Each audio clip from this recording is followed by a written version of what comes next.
going on, my fishing friends? My name is Jason Critch and welcome back to the JMK Fishing Channel. Thank you so much for clicking on this video. Please do me a favor, hit that subscribe button. I greatly appreciate it. But today we're talking all about the bass fishing basics, and that's bass fishing on a budget. I'm gonna have a little bit of a series here where I talk about a few other species as well, but on a budget, just because fishing can get expensive, it can get overcomplicated. As many people know, especially if you walk into a Cabela's, a Shields, Bass Pro, whatever. I mean, especially if you haven't fished very much. I know a few of my friends have reached out asking for some ideas or tips, and that's why I wanted to make this video, because there's a ton of people out there that might feel super overwhelmed when walking into the store saying, I don't even know where to start, man, I'm out of here. So I hope I can at least simplify it a little bit for all of you today. And so we're gonna start off with my first bait. I got 1, 2, 3, 4, 5, 6 baits, 7 baits in front of me. And I went and picked them up today. I spent $35 on all of these baits. So we have plenty of room to wiggle for line and rods, reels, or a combo at the end. So I'll leave you some suggestions here at the end of the video. So to start off with our first lure, I went with a stick bait. This brand is called Yum, and these are about $4 a pack. Just about, I believe it's a little bit under. But I went with a stick bait because you can catch them anywhere in the country. Now notice this color is green pumpkin, green. And then it's got a little bit of a chartreuse tail on the end of it. I've had a ton of success with these personally, and I know a ton of my friends have as well. But a stick bait can flat out catch them around the country. Another thing about these baits is you're gonna have clear water and you're gonna have dark stained water, muddy water. You might hear a few different variations, but for clear water, I would steer towards the green pumpkins, the greens. Just keep it pretty basic. And then if you have dirty or stained water, I would say go more towards that black and blue, just because then you got your bases covered for clear or muddy water, no matter the conditions, whether you're bank fishing or jumping in the boat and heading out for the day. So the next lure I picked was a Craw by Yum. Fantastic, again, just because it's under $4, right around $4. I can't exactly remember, but I'll post a picture of the receipt here at the end of the video so I can show you. It was only about 35 bucks with tax. So Craw or a creature bait, they're great baits because they have some action, especially in the tail. So if I pull one out, I'll show you the variation between a stick bait and a creature bait. But these little claws flap in the water and they create a lot of, not a lot, but they create some thump or create some movement and action in the water to try and get some fish to come in, check out your lure, grab it and crank it. So to Texas rig those baits, we got some hooks. We got some 3/0 Eagle Claw hooks, extremely affordable, reliable. Now with those two soft plastic baits, I'm gonna show you how you can Texas rig them as well. So grab yourself your Yum Danger, is what the Yum's called, that Yum Danger. Yum Danger. So we're gonna hook this bad boy right in the middle of the worm, right in the center. I think we all know what center is. Thanks for showing, Jason. So you get to about the round piece of that hook, and then you're gonna poke it out, and then you're gonna drag and slide that bad boy up to the top. And then you're gonna have this right here. Hook poking right out through your worm. You're gonna turn that over and around, and it's gonna sit right in that little pocket or that little slit in the hook. And then you can see it on this side here, but you wanna basically line it straight up with that worm so it sits nice and flush. So we're gonna poke it through,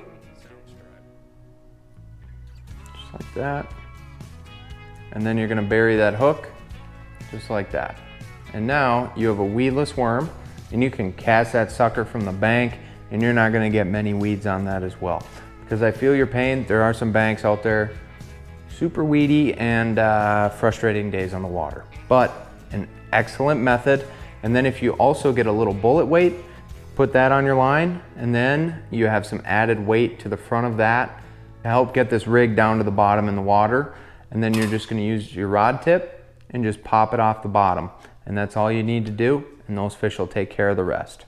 So for our next bait, we went with a jig, more specifically Strike King. Now Strike King makes a ton of great lures, and we went with a jig here because it was the most affordable jig that Fleet Farm had. I'm just trying to give as much information as I can without trying to overcomplicate things. I want to make it as simple as possible for any Joe Schmo or any one of you to go into the store, pick out a few items, and then head to the lake or head to the pond and be able to catch some bass, because that's what it's all about, is fishing and having fun.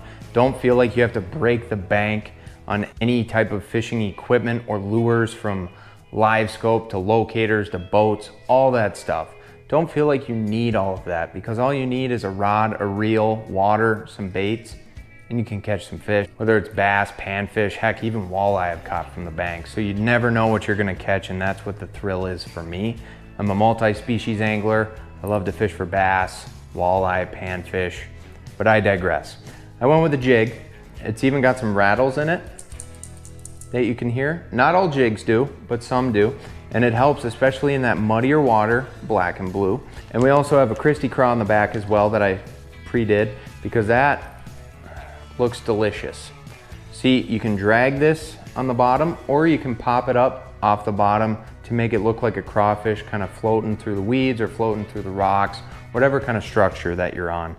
This jig, now a jig in general is a fish catching machine, especially a big fish catching machine. You're gonna have to have a little bit more patience to get some confidence in this bait. You're not targeting those smaller little bass, you're targeting those bigger bites, those bigger fish. So have patience, play around with it a little bit. There's a ton of different jigs in the store that you'll find, from a swim jig, football head, hybrid, casting, punching, flipping. Maybe those are the same, I can't even remember, there's so many of them. But they're a great way to catch fish. And these three baits thus far have been for the bottom of the water column. So that means we are fishing on the bottom, hopping it off the bottom, dragging it off the bottom. So a swim jig is exactly what it sounds like. You usually have some eyes on the sides of the head, and then you're able to literally cast it out and just swim it back. So you're hitting that middle of the water column as well, and it's a great, great choice if you got some clear water that you know you're gonna fish. So a swim jig, keep that in your tackle box as well. Maybe pick one of those up. But we're gonna move on.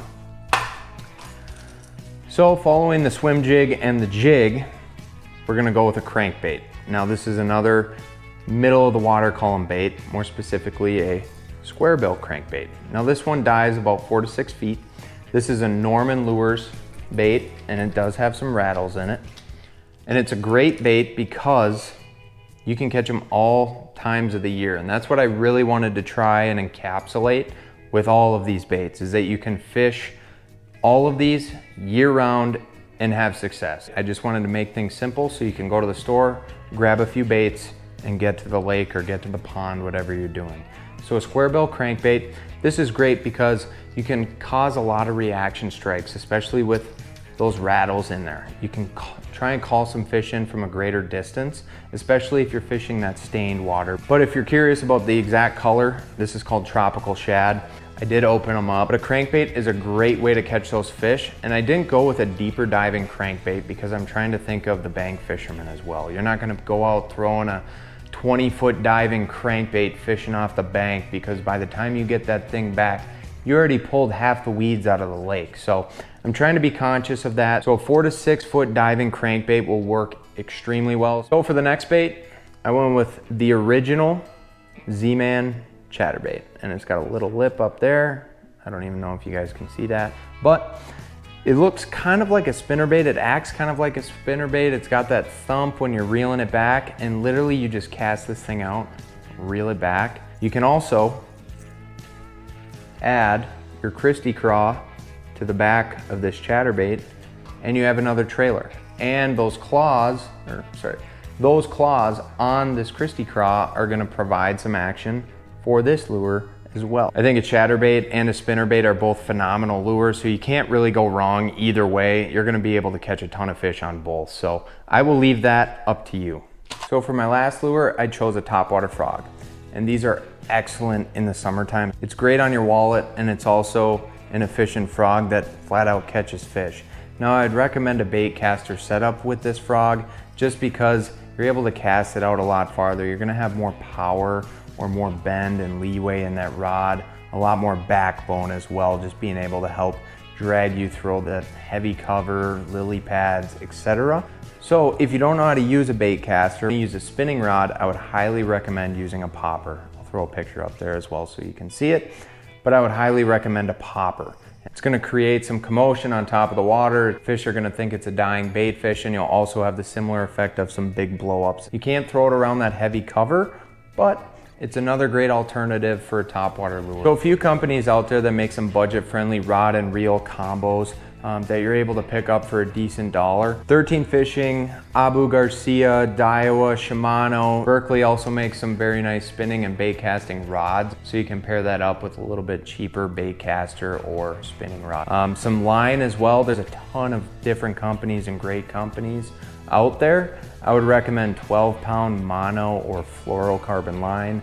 Now, monofilament is a floating line, and then fluorocarbon is a sinking line. But if you're using a bait caster with this frog, I'd recommend some braided line, so like 50-pound braided line. Now, again, I would use that on a bait caster, but if you know how to use a bait caster, again, 50-pound braided line would work extremely well. But if you're gonna be fishing a lot of these chatterbaits or spinnerbaits, crankbaits, or a jig, I definitely recommend that 12-pound line.